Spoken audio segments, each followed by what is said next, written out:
अध्यक्ष जी।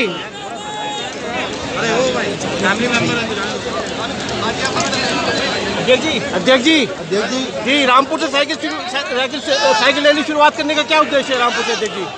रामपुर का इसलिए ज़रूरी है कि सबसे ज़्यादा अन्याय रामपुर में हो रहा है समाजवादी कार्यकर्ताओं।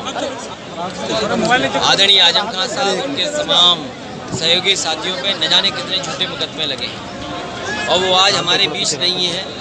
कहीं न कहीं प्रशासन ने फंसाया है और सरकार के इशारे पर तमाम झूठे मुकदमे लगे हैं। हमें न्यायपालिका पे भरोसा है कि न्यायपालिका से आदरणीय आजम खान साहब उनके साथी और परिवार को न्याय मिलेगा। तो क्या संदेश देना चाहते हैं? ये रैली कहाँ से कहाँ तक जाएगी? लगातार समाजवादी पार्टी लड़ रही है और लड़ती रहेगी। ये रैली कहाँ से कहाँ तक जाएगी सर? ये फिलहाल जहाँ तक रामपुर के लोगों ने कार्यक्रम बनाया वहाँ तक साइकिल जाएगी। कल फिर रामपुर से लेकर के लखनऊ तक चलेगी। लगातार हर जिले में इसी तरह विधानसभा के एक विधानसभा फिर दूसरी विधानसभा साइकिल यात्रा चलती रहेगी। कल मुरादाबाद की घटना पे क्या कहना चाहेंगे? मैं इतना ही कहूँगा कि सबकी सीमाएं हैं और रिकॉर्डिंग वगैरह सब जानते हो सच्चाई आप, और पत्रकार की भी सच्चाई जानते हो।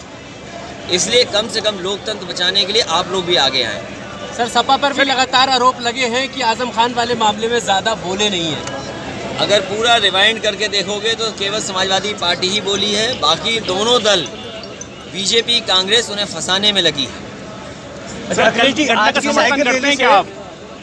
मुझे दुख है कि आज के समय पर ऐसे भी पत्रकार हैं जो परवाह नहीं करते हैं किसी की, और केवल हमला हमारी सिक्योरिटी पर नहीं हुआ है। जिस तरह की तैयारी थी वो हमला हम पर होने के लिए था।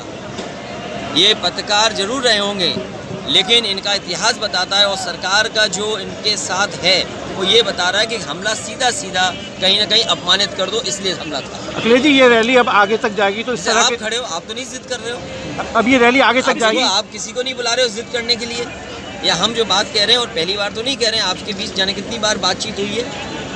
वो ऐसी क्या बात थी, किसका दबाव था जिसकी वजह से ये सब कुछ किया गया? वो जानते थे कि रामपुर में साइकिल चलेगी, रामपुर से खराब मैसेज जाए, मुरादाबाद जो समाजवादी पार्टी का गढ़ है वहाँ से खराब मैसेज जाए, इसलिए जानबूझ करके साजिश रची है।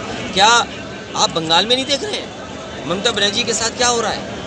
वो मुख्यमंत्री ना बन जाए, जनता मुख्यमंत्री बनाना चाहते हैं, जनता बनाएगी मुख्यमंत्री उन्हें, लेकिन क्या साजिश चल रही है?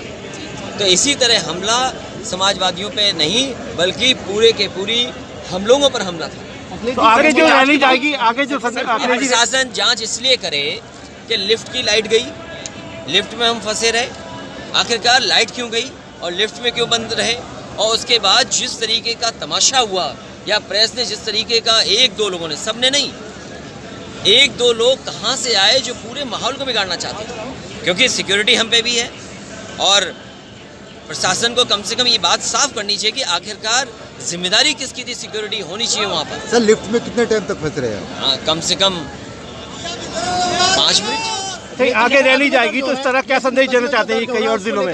क्या कहेंगे आप, क्योंकि सपा पर भी हो रहा है मुकदमे, तो हम पे भी दर्ज हो रहे हैं। जी, समाजवादी पार्टी पे दर्ज हो रहे हैं, कोविड में दर्ज हुए, NRCC में दर्ज हुए, NRC में हुए, CA में हुए, सब पे मुकदमे हैं। और पत्रकार साथी अगर सच दिखा दे तो पत्रकारों पे भी हो रहे हैं। और तभी दुनिया में लोकतंत्र की सबसे ज़्यादा गिरावट का अगर कहीं आंकड़ा आया तो भारत का आया है।